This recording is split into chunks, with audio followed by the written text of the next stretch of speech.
What's up, guys? Rick from DFS On Demand with a preview for the US Open. Yes, the second major of the year. Exciting times. There's a millionaire maker on DraftKings. There's plenty to talk about, so let's not waste any more time. This tournament is being played at Erin Hills, which, of course, since it's a major, we've got rotating courses. That's going to make it very difficult for us to use course history since there's basically no competition has ever been played at Erin Hills. A couple of amateur championships have been played, but nothing that we can really work with. Now, with that being said, US Open courses tend to be pretty similar. We know it's going to be difficult. We know the greens are probably going to be fast. Pins are going to be diabolical. It's going to be a big detriment if you miss the fairway. We've seen some of the early footage from Erin Hills where they've got 2-foot fescue just 3 steps off the fairway. So should be quite an exciting tournament. Should be very difficult.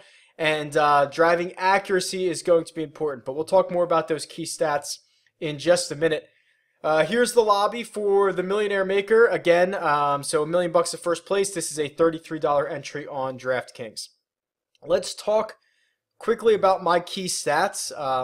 Just as a little bit, if you're new and just watching this for the first time, this is something that I do every single week. It's a spreadsheet that's available on DFS On Demand where I compile a bunch of stats. You can see down here at the bottom, there's a bunch of stats for everything. But I also do a tab for key stats. And these are the stats that I think are the most important for this week. And then I basically weigh them accordingly and provide each player a score of how well I think they're going to be this week. I'm working on a new sheet where you're going to be able to choose these stats. So if you're a subscriber to my website, be on the lookout for that. There's going to be options where you can drop down and choose the stats that you like. So very close to being finished that. For this week, though, here's what I'm using and here's why. We're going to go with good drive percentage. Again, this is something we've used probably 3 out of the last 5 weeks, and I think it fits again here where what you're hearing out of Erin Hills is there's a bunch of blind shots, a lot of blind tee shots, a lot of blind approach shots where players are really just going to have to commit to a line and hit it there. And it's going to be beneficial to be on certain sides of the fairway than others. So good drive percentage to me is a pretty good encompassing stat for that. Strokes gained approach, I think we could probably use every single week. Quite honestly, I just wanted something to do with approaches. Strokes gained is fairly universal and includes everything, so why not go there? Par 5 scoring, I think, is interesting, especially because it's worth noting that Erin Hills is a par 72. That's the first time since 1992 that the US Open has been a par 72, so there's going to be 2 extra par 5s, so I'm rolling with that. Strokes gained putting, I think, is also really interesting because from what I understand, Erin Hills, which is a public course, has basically been shut down for the last 8 months, getting ready. You know, in preparation for the U.S. Open, basically no one has played this course in the last 8 months. All of the reports are that these greens are in absolute perfect condition. If you miss a putt here, it's because it's your fault. It's not because there's any green or imperfections within the greens or anything like that. So give me the guys who aren't going to make a lot of mistakes putting. Give me the guys who putt really well, who can start the ball on the right line. It seems like they're going to be rewarded by the condition of the greens this week. And then also with it being a U.S. Open, I think bogey avoidance is going to be fairly essential. We've seen other U.S. Opens where even par at the end of the week is a good score.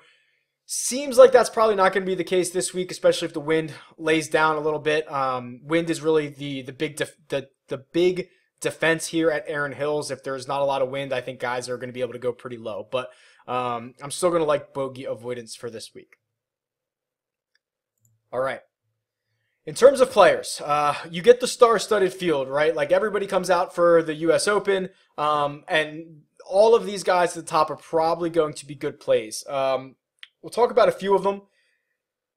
DJ, awesome, obviously, right? Like we're gonna have plenty of DJ. If he burns us and misses the cut, at least you went with the best player in the world.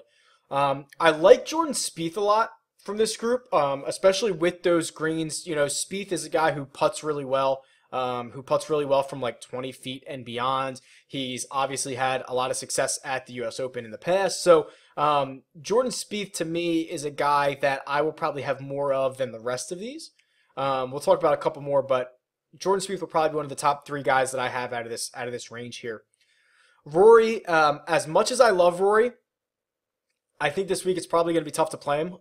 He hasn't played a lot. He's had the rib injury. You wonder how much he's even been practicing.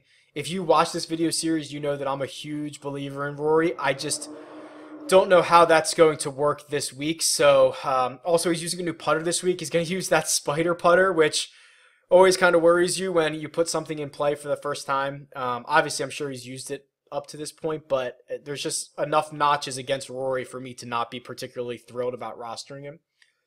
Jason Day, on the other hand, so here's Jason Day, right? Sorry, I should have been clicking these guys. I should have been showing you the game logs. Here's Jason Day.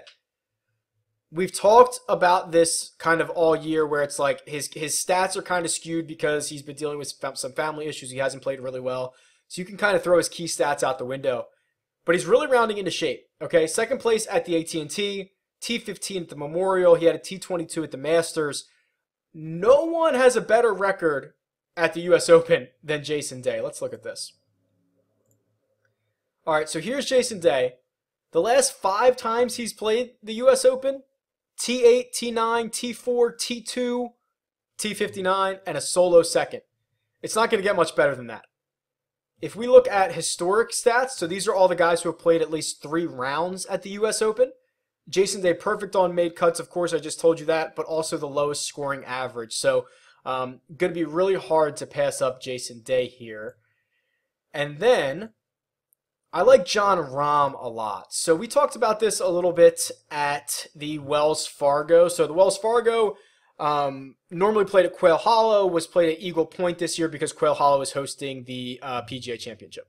So what I liked about this is the only knock on Jon Rahm, who's having an unbelievable season, is that every tournament he plays, it's like the first time he's ever seen the course. That's like the only bad thing you can ever say about the guy.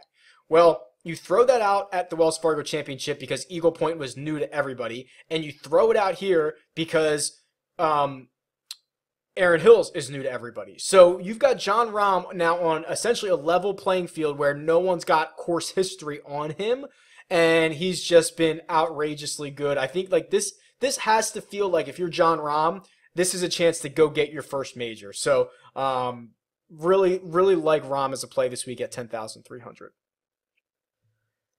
Outside of those top guys, what you're going to notice this week is how soft the pricing is. Meaning that basically everyone is underpriced, and in my opinion, DraftKings does that on the majors and the big high-profile events because you get a lot of casual fans, and casual fans want to be able to roster 6 guys that they know.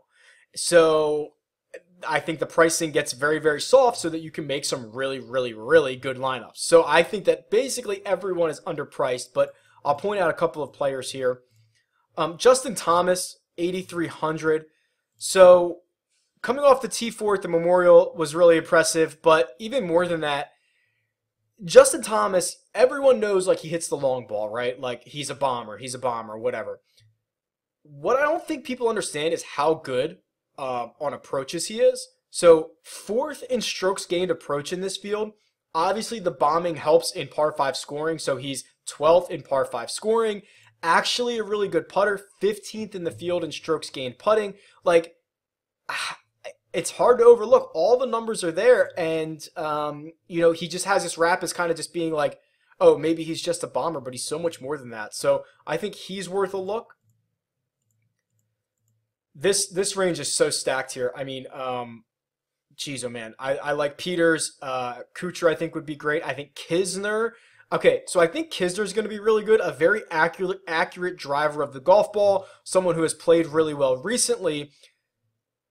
But I think the pivot here, if you want to play GPPs, if you want to play cash games, Kisner is probably really good in the 7,500 range. If you want to play GPPs, look at Alex Noren. And Noren is a guy that we've talked about in the past, but in a tournament where we're going to get a lot of casual owners, right? We're going to get a lot of guys who are playing DraftKings for the first time, or they only play like 4 times a year. They have no idea who Alex Noren is. So really, who is Alex Noren? So first of all, he is the 8th ranked player in the world. Yes, he is like flying under the radar, the 8th ranked player in the world right now, and it's because of this unbelievable run that he's been on. So let's actually real quick, let me jump over here He has a terrible record at U.S. Opens. Okay, he's played it 4 times, only twice in the last 2 years. He's missed the cut in his last 3 trips at the U.S. Open. So I'm aware of that. But let me read you his finishes since he missed the cut last year at the U.S. Open. Here's what he's done. 8th place, win. T46, T49, second win. T34, T11, win. I won't read them all, but here's what it is. It's 25 starts, 23 cuts made. He's won 5 times in 25 starts, 9 top 10s, 16 top 25s. That's obviously worldwide because he plays a lot on the Euro Tour, but he's been over here playing on the PGA Tour quite a bit. He's 8 of 9 on the PGA Tour this year in terms of making cuts. So he goes out and he wins the BMW PGA just a couple of weeks ago, which is a massive event on the Euro Tour where you get the best of the best on that tour. So, like, this feels like a really good spot for him at only $7,500, and I think he's going to be a really good pivot.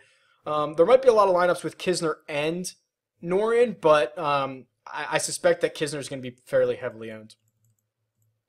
Right below that is Shane Lowry. So here's another guy who is playing really well at the moment, T6, T15, and he does, let's see this, another guy with a sparkling record at the U.S. Open. Where is he?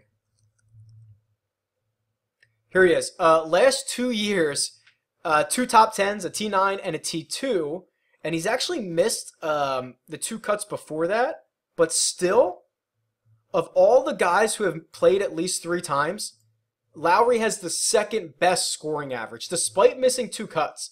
So that tells you he's obviously played really well in the other events that he's made the cut, and it just happens to be the last 2 years that he's played. So I think Lowry is in a pretty good spot here. And sorry, I thought I had another little tidbit on Lowry, but I don't think I do. All right, I'll try to go quickly here. Keimer, I've been hearing, I mean, it's very early. It's still Sunday. I haven't heard a ton, but I've already heard Keimer's name pop up a little bit, and I'm not sure I love Keimer as much as everyone else does this week. Molinari, who looked like he was going to burn everybody this past week, ends up, rattling off like a top 25. So I think he's back in play. He's another guy who ranks very highly on my key stats. Going down here,